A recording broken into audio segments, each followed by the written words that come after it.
जय Hind, good morning. स्वागत है आप सभी का। लाइफ टाइम्स देख रहे हैं आप। मैं हूं आप सभी के साथ रिया डंगवाल। बुलेटिन की शुरुआत करेंगे अहम खबरों के साथ। आरएसएस का आज दिल्ली में शताब्दी समारोह होना है। समारोह में पीएम मोदी शामिल होंगे। सुबह 10:30 बजे के करीब यह समारोह और कार्यक्रम शुरू होगा। आरएसएस के योगदान पर विशेष डाक टिकट और सिक्का भी प्रधानमंत्री नरेंद्र मोदी जारी करेंगे। यानी दिल्ली में आज आरएसएस का शताब्दी समारोह होगा। समारोह में प्रधानमंत्री मोदी विशेष अतिथि के तौर पर शामिल होंगे। इस बीच सुबह 10:30 बजे के करीब यह कार्यक्रम शुरू होगा, जिसमें आरएसएस के योगदान को लेकर विशेष डाक टिकट और सिक्का प्रधानमंत्री मोदी जारी करेंगे। साथ ही पीएम मोदी का संबोधन भी होना है। प्रधानमंत्री नरेंद्र मोदी आज नई दिल्ली के डॉक्टर अंबेडकर अंतर्राष्ट्रीय केंद्र में राष्ट्रीय स्वयंसेवक संघ यानी आरएसएस के शताब्दी समारोह में मुख्य अतिथि के तौर पर शिरकत करेंगे। यह कार्यक्रम सुबह 10:30 बजे के करीब शुरू होगा। प्रधानमंत्री कार्यालय की तरफ से जारी आधिकारिक विज्ञप्ति में बताया गया है कि इस मौके पर पीएम मोदी राष्ट्रीय स्वयंसेवक संघ के राष्ट्र निर्माण में योगदान को दर्शाने वाला एक विशेष स्मारक डाक टिकट और सिक्का जारी करेंगे। इसके अलावा पीएम मोदी समारोह में जनता को भी संबोधित करेंगे। यह आयोजन आरएसएस की स्थापना के 100 साल के सफर का उत्सव है, जिसमें संगठन के सामाजिक और सांस्कृतिक योगदान को रेखांकित किया जाएगा।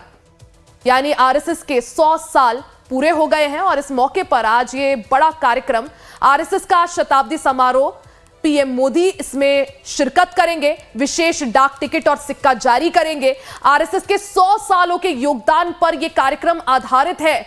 राष्ट्रीय निर्माण में योगदान को सम्मान मिलेगा। साथ ही पीएम मोदी जनता को भी इस दौरान संबोधित करेंगे। यानी आज नई दिल्ली में यह बड़ा कार्यक्रम, इस मौके पर एक्स पर पोस्ट भी किया गया है। इस मौके पर प्रधानमंत्री नरेंद्र मोदी ने सोशल मीडिया प्लेटफॉर्म एक्स पर पोस्ट शेयर कर लिखा कि विजयदशमी के पावन मौके पर राष्ट्रीय स्वयंसेवक संघ की स्थापना के गौरवशाली 100 वर्ष पूर्ण हो गए हैं।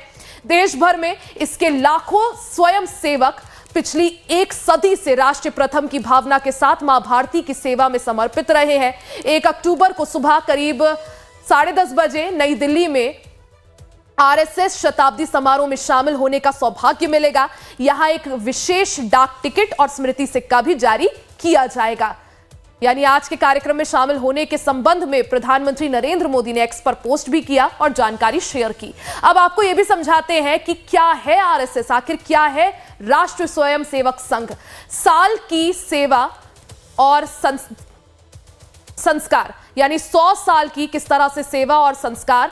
1925 में डॉक्टर केशव बलिराम हेडगेवार ने आरएसएस की स्थापना की थी। स्वयंसेवी संगठन सांस्कृतिक और सामाजिक सेवा में सक्रिय शिक्षा, स्वास्थ्य, आपदा राहत में बड़ा योगदान रहा है आरएसएस का।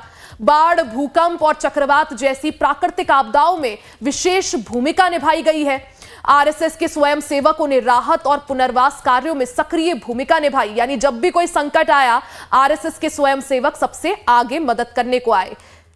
सिर्फ इतना ही नहीं, सहयोगी संगठनों ने युवाओं, महिलाओं और किसानों को सशक्त बनाया। सामुदायिक भागीदारी को बढ़ावा देने में भी योगदान दिया है। यानी 100 साल का आरएसएस का सफर क्या रहा वो हमने आपको समझाया। 1925 में किस तरह से इसकी स्थापना हुई और उसके बाद ये 100 सालों का लंबा सफर, राष्ट्रीय एकता और सेवा का संदेश कैसे दिया गया, ये भी आपको समझाते हैं। देखिए, भारत की सांस्कृतिक यात्रा में आरएसएस का महत्वपूर्ण योगदान है। युवाओं, महिलाओं और किसानों को सशक्त बनाने की पहल आरएसएस द्वारा शुरू की गई। साथ ही सामुदायिक भागीदारी को भी हमेशा बल दिया गया, बढ़ावा दिया गया। यानी एक नहीं, अनेकों तरीके से आरएसएस ने देश हित को बढ़ावा दिया, सामुदायिक भागीदारी को बढ़ावा दिया।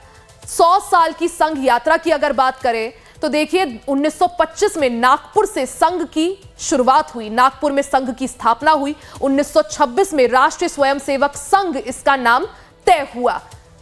इसके बाद 1931 की अगर बात करें तो गणेश खाकी पैंट टोपी तय हुआ। यानी गणवेश जो यूनिफॉर्म आरएसएस की है उसमें खाकी पैंट और टोपी ये तय किया गया।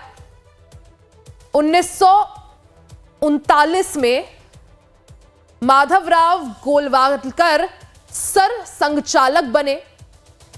यानी ये जिम्मेदारी माधवराव गोलवालकर को दी गई। उन्हें सर संघचालक बनाया गया। 1947 जब देश आजाद हुआ, आजादी के बाद संघ का विस्तार किया गया। यानी आरएसएस का इतिहास आजादी से कई दशकों पहले का भी है। हालांकि 1948 में गांधी जी की हत्या के बाद संघ पर प्रतिबंध लगा दिया गया, संघ पर बैन लगा दिया गया। 100 सालों की संघ की यात्रा का हम जिक्र कर रहे हैं। 1949 में बैन हटाया गया, संविधान के प्रति निष्ठा की घोषणा की गई। गांधी जी की हत्या के बाद जिस तरह से आरएसएस बैन लगा, उसके बाद वो बैन हटाया गया। 1951 में श्यामा प्रसाद ने जनसंघ की स्थापना की और उसके बाद 1966 में विश्व हिंदू परिषद की स्थापना की गई। यानी पहले जनसंघ और उसके बाद विश्व हिंदू परिषद। 1975 जब इमरजेंसी का समय आया तो इमरजेंसी के दौरान संघ पर 2 साल तक बैन रहा। 1980 जनसंघ से भारतीय जनता पार्टी का निर्माण हुआ। जनसंघ से अलग होकर भारतीय जनता पार्टी की स्थापना की गई। इसमें भी आरएसएस का योगदान रहा।